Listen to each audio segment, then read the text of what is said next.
এবার নির্বাচনী সফরে ময়মনসিংহ যাচ্ছেন বিএনপি চেয়ারম্যান তারেক রহমান। দীর্ঘ ২২ বছর পর কাল তার আগমন ঘিরে ব্যাপক উজ্জীবিত জেলার নেতাকর্মীরা।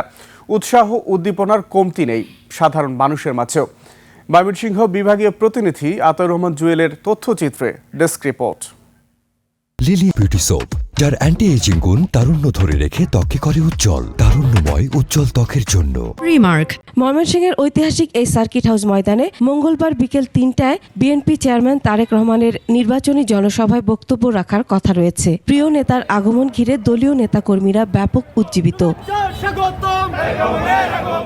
বিগত ২১ বছর পরে আসতেছে, আমাদের ভিতরে ব্যাপক ঈদের মতন একটা উৎসব অনুভব করতেছি আমরা। ওনার আগমন উপলক্ষে ময়মনসিংহের একটি ইতিহাস রেকর্ড করবে সেই ময়মনসিংহবাসী। তারেক রহমানকে স্বাগত জানানোর জন্য ময়মনসিংহবাসী তার সর্বোচ্চ প্রমাণ দিবে। দীর্ঘ ২২ বছর পর তারেক রহমানের ময়মনসিংহ আগমনে সাধারণ মানুষের মাঝেও রয়েছে আগ্রহ।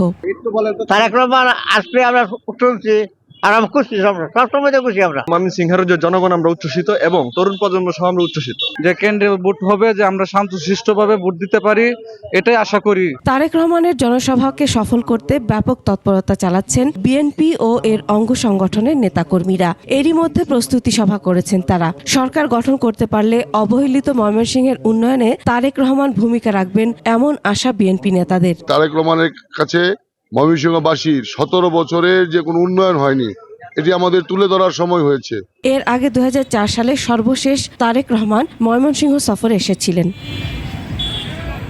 Masuma Lisa, desk report, ২১ television.